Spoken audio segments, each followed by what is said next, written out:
નમસ્તે વિદ્યાર્થી મિત્રો, આ વિડીયોમાં આપણે ધોરણ 6 ના વિદ્યાર્થીઓ માટે સ્વઅધ્યયન પોથી ભાગ 3 એમાં યુનિટ 3 આપવામાં આવેલ છે ફોર્ટ એન્ડ વોન. એની એક્ટિવિટી 6 થી 12 એનું સોલ્યુશન જોવાનું છે. તો આની એક્ટિવિટી 1 થી 5 છે એનો પ્રથમ વિડીયો આપણે યુટ્યુબ ઉપર અપલોડ કરેલ છે, એ તમે જોઈ લેજો. અને ત્યારબાદ હવે આ વિડીયોમાં આપણે એક્ટિવિટી 6 થી 12 નું સંપૂર્ણ સોલ્યુશન જોવાનું છે. તો ચાલો ફોર્ટ એન્ડ વોન એ એકમનું સોલ્યુશન એક્ટિવિટી 6 થી 12 આપણે જોઈએ. તો મિત્રો, એક્ટિવિટી 6 આપવામાં આવેલ છે. એમાં હેનાને હોમવર્કમાં વર્તમાન સમયના વાક્યો અને ભૂતકાળ દર્શક વાક્યો લખવાના છે, પરંતુ તેમાં થોડા શબ્દો ખૂટે છે. તમે તેને વાક્યો પૂર્ણ કરવામાં મદદ કરશો. ખૂટતા શબ્દો કૌંસમાં આપેલા છે. તો આ શબ્દોના ઉપયોગથી આપણે આ વાક્યો પૂર્ણ કરવાના છે.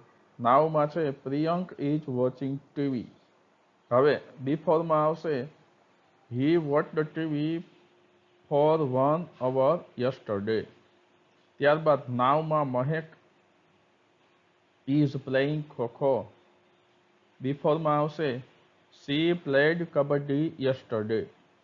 નાવમાં આવશે યશવી ઇઝ ડ્રિંકિંગ મિલ્ક. બિફોરમાં આવશે she drank coffee before 2 days. નાવમાં આવશે શુભમ ઇઝ કુકિંગ હલવા.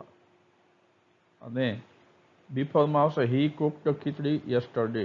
તો આ રીતે આપણે આ વાક્યો છે લખીશું.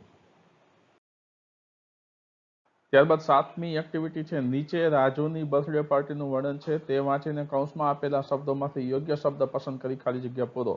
અહીં તમને આ રીતે am, was, has, had, reached, reach એવા શબ્દો આપેલા છે. એમાંથી યોગ્ય શબ્દ વડે તમારે ખાલી જગ્યા પૂરવાની છે. તો last Sunday I was at Raju's home. It was his 11th birthday. Raju had a party at home.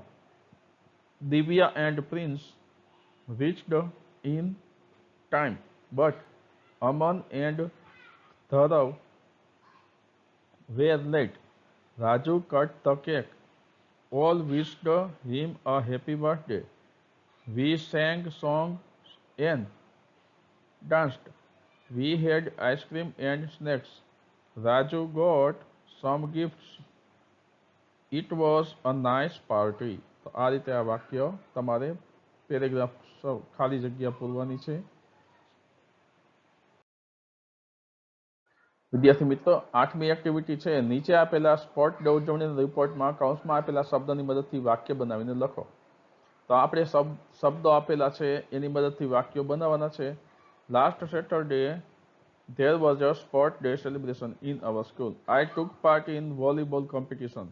તો અહીં તમને જોઈ શકો છો ટેક પાર્ટ અને વોલીબોલ શબ્દ છે એના બદલે અહીં ટુક પાર્ટ ભૂતકાળની વાત છે એટલા માટે ટેક પાર્ટના બદલે ટુક પાર્ટ એવો ભૂતકાળવાળો શબ્દ વાપરેલ છે. કશ્યપી, હવે તમને આપેલ છે વિન અને 100 મીટર રેસ. તો અહીં તમે વિનના બદલે એનું ભૂતકાળ દર્શક શબ્દ વોન વાપરીને વાક્ય આપણે લખશું. તો Kashyapi won the 100 metre race. Saloni હવે ગેટ ફર્સ્ટ પ્રાઇઝ. અને ત્યારબાદ છે 200 મીટર રેસ.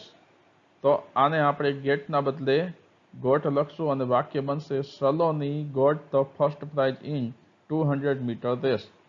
ત્યારબાદ ત્રીજું વાક્ય છે શ્રી ગેટ ફર્સ્ટ પ્રાઇઝ અને સ્કેટિંગ છે. તો અહીં પણ ગોટ આવશે. Shree got the first prize in skating.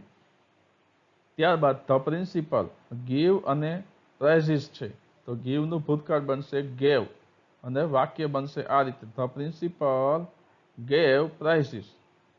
At the end વી હવે સિંગ જનગણ મન. તો સિંગના બદલે ભૂતકાળ બનશે સેંગ અને જનગણ મન. તો વાક્ય આ રીતે બનશે at the end we sang Jana Gana Mana. તો આ રીતે આ તમારે છે એ પેરેગ્રાફને પૂર્ણ કરવાનો છે. 9મી એક્ટિવિટી છે નીચેનો ફકરો ધ્યાનથી વાંચો. તેની નીચે આપેલ દરેક પ્રશ્નનો સાચો વિકલ્પ પસંદ કરીને લખો. આપણે ફકરો વાંચીએ. Once an elephant went to a river for a bath. On the way, it saw a fruit shop. It put its trunk out for the ripe bananas. The shopkeeper gave bananas to the elephant. The elephant ate bananas, plucked a flower from a tree, and gave it back to the shopkeeper. The shopkeeper became happy. તો આ paragraph પછી આપણે હવે નીચે પ્રશ્નો આપેલા છે એના ઉત્તરો આપવાના છે. પ્રથમ છે ખાલી જગ્યા આપેલી છે. ખાલી જગ્યા saw a fruit shop, the elephant, the shopkeeper, the river કે નોન ઓફ ધ અબવ. તો અહીં તમારો જવાબ આવવો જોઈએ the elephant so a fruit shop. ત્યારબાદ બીજું છે ધ શોપકીપર વોઝ સેલિંગ, એટલે કે દુકાનદાર વેચી રહ્યો હતો અ ટ્રી, ફ્રૂટ્સ, ફ્લાવર્સ કે બી એન્ડ સી બોથ. અહીં તમારો ઉત્તર આવવો જોઈએ ફ્રૂટ્સ, એટલે કે બી ફ્રૂટ વેચી રહ્યો હતો. ત્યારબાદ ત્રીજું છે which of the following is true, નીચેનામાંથી ક્યુ સાચું છે. A the elephant was angry, B the elephant ate the flower, C the elephant ate bananas, D the elephant went to the pond. તો અહીં આ વાક્ય છે the elephant ate bananas, elephant ate bananas, એ વાક્ય છે સાચું છે. તો આપણે લખશું સી ઇઝ ટ્રુ. ત્યારબાદ ચોથું છે which of the following is false. The shopkeeper became happy, B the shopkeeper gave બનાનાસ two the elephant, C the shopkeeper gave a flower to the elephant, અને ડી ધ બનાનાસ વેર રાઇપ. તો આમાંથી ક્યુ વાક્ય ખોટું છે એ તમારે શોધવાનું છે. તો અહીં ત્રીજું વાક્ય છે C the shopkeeper gave a flower to the elephant, એ છે ફોલ્સ છે. તો આપણે અહીં લખેલું છે.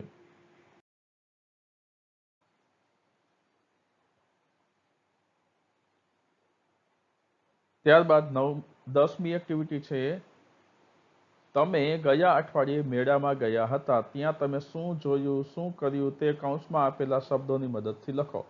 અહીં તમને એક મેળાનું ચિત્ર પણ સરસ મજાનું આપેલ છે. શબ્દો આપેલા છે rides, merry go round, enjoyed, magic show, toy shops અને સ્નેક્સ. એક વાક્ય તમને આપેલું છે last week I went to a fun fair with my family. We saw, હવે તમારા અહીંથી તમે જે જોયું હોય એ બધું તમારે અહીં લખવાનું છે. તો આપણે આ રીતે લખી શકીએ કે last week I went to a fun fair with my family. We saw there were crowd in the ground. ત્યારબાદ there were many rides in the fun fair. ત્યારબાદ the merry go round was so much fun. We spun around and around. ત્યારબાદ we enjoyed the magic show, it was amazing. ત્યારબાદ we visited the toy shops and bought some toys. ત્યાર પછી there were many snake shops. We visited the snack shop and ate yummy snacks like popcorn and cotton candy. અને છેલ્લું વાક્ય આપણે બનાવીએ we left the fun fair with big smiles on our faces, tired but we very happy. ત્યારબાદ activity 11મી આપેલી છે. આપેલ બોક્સમાંથી વિરોધી શબ્દોની યોગ્ય જોડી પસંદ કરો અને તેમને નીચે આપેલી જગ્યામાં લખો. તમને એક ઉદાહરણ આપ્યું છે કે વિન વિરુદ્ધ લોસ. હવે એ જ રીતે આપણે આમાંથી જુદી જુદી વિરોધી શબ્દોની જોડી પસંદ કરવાની છે. આપણે લખીએ આ રીતે આવશે ડેડ વિરુદ્ધ બોર્ન, હેન્ડસમ અગલી, બ્રેવ અને કોવર્ડ, એગ્રી ડિસએગ્રી, સનસેટ વિરુદ્ધ સનરાઈઝ, ટાઈડ વિરુદ્ધ અનટાઈડ, યંગ વિરુદ્ધ ઓલ્ડ, મેરિડ વિરુદ્ધ અનમેરિડ, બિફોર વિરુદ્ધ આફ્ટર, લાફ વિરુદ્ધ ક્રાય, વેલ્થી વિરુદ્ધ પુઅર, worse વિરુદ્ધ better, strong વિરુદ્ધ weak, deep વિરુદ્ધ shallows અને gathered વિરુદ્ધ disturbed. તો આ રીતે તમે આ વિરુદ્ધાર્થી શબ્દોની જોડી છે એ અહીં લખી શકો. ત્યારબાદ છે એક્ટિવિટી 12મી. નીચેના શબ્દોને શબ્દકોશના ક્રમમાં ગોઠવો. અહીં તમને 22 શબ્દો આપેલા છે, એને આપણે શબ્દકોશના ક્રમમાં યોગ્ય રીતે ગોઠવવાના છે. જેમ કે પ્રથમ શબ્દ બનશે એડમિટેડ, ત્યારબાદ બીજો શબ્દ આવશે એડવાઇઝ, ત્યારબાદ ત્રીજો બનશે અફ્રેડ ઓફ, ચોથો બનશે એરેસ્ટેડ, પાંચમો બનશે બંડલ, છઠ્ઠો કોટ, સાતમો કોંગ્રેચ્યુલેટેડ, પછી આઠમો ક્રિમેટેડ, નવમો ડેકોઇટ, 10મો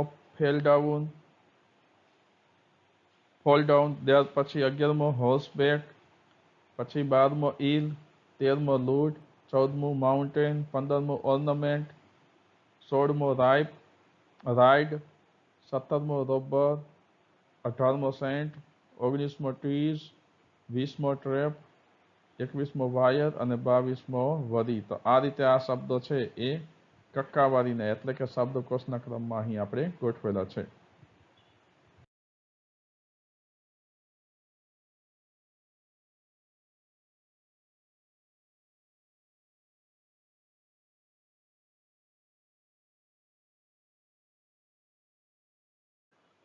ત્યારબાદ ફન એક્ટિવિટી આપેલી છે કે વિદ્યાર્થી મિત્રો, જેમ બિરજુ ઉંદરથી ડરતો હતો તેમ તમારા મિત્રો પણ કોઈકથી કે કશાકથી ડરતા હશે.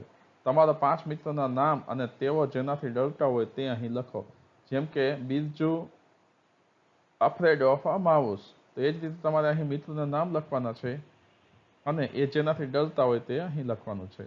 જેમ કે આપણે આવા કોઈ પણ આપણા મિત્રો જે ડરતા હોય જેનાથી એનું નામ લખી શકીએ. જેમ કે પ્રથમ છે ખુશ્બુ, તો અફ્રેડ ઓફ અ કોકરોચ. બીજું Manavi, afraid of a lizard. Dashrathsinh, afraid of a leopard. Ravi, afraid of a mouse. અને Rohit, afraid of a lion. તો આ રીતે તમે તમારા બીજા મિત્રોના નામ પણ અહીં લખી શકો.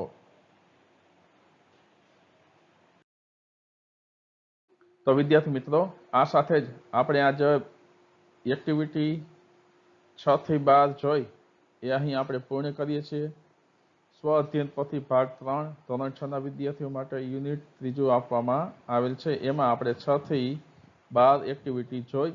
મારી YouTube channel my students education પર જો તમે નવા હો તો તમારા મિત્રોને આ વિડીયો શેર કરજો, લાઈક કરજો અને આ ચેનલને સબસ્ક્રાઈબ કરજો. ધન્યવાદ.